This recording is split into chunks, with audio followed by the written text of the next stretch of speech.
Good morning. So, we are going to continue talking about the Civil War.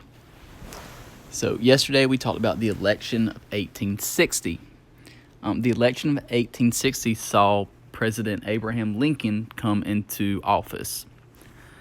So, he was a member of the Republican Party, and Southern states feared him becoming president because they believed they would lose their slaves, because the Republican Party was known to be against slavery.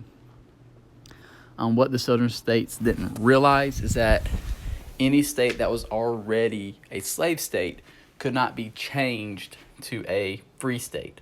Only states that were added to the United States could become free states or could not have slaves.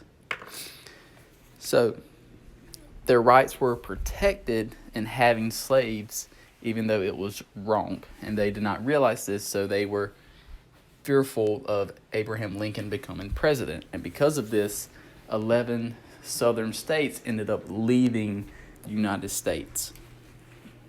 So today we're talking about how the country was divided. So remember that the American government tried to avoid the country splitting several times before. The Missouri Compromise was used to maintain the balance of free and slave states that the Compromise of 1850 and the Compromise of 1850 was made to keep the North and South from splitting over slavery. So these two compromises that we discussed earlier this year were ways to protect the country, keeping it together and not letting it separate. None of the government's attempts stopped the separation. The newly seceded states declared that they were a new country named the Confederate States of America, or the Confederacy. So these 11 southern states that left the United States, they wanted to become their own country, and they started calling themselves the Confederacy.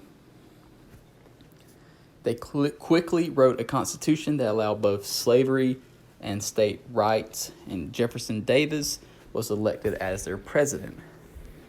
So these 11 states wrote their own constitution, stating that the state will have more power than the federal government.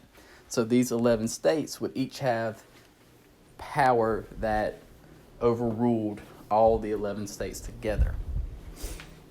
And they were able to keep their slaves because that was one of the main things that they were fighting for.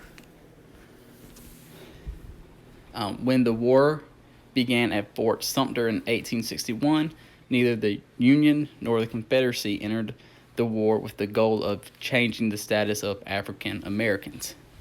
So what this is saying is, even though we went into a war, neither side had a goal in mind about slavery.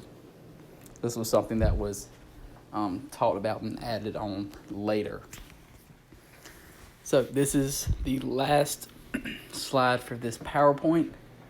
Make sure when you finish this video, you enter into the Google Doc and you type out your questions there and submit it. Make sure you hit the turn in button once you finish typing out your answers. That way I can see that you turned it in and I can check what you did. Good luck.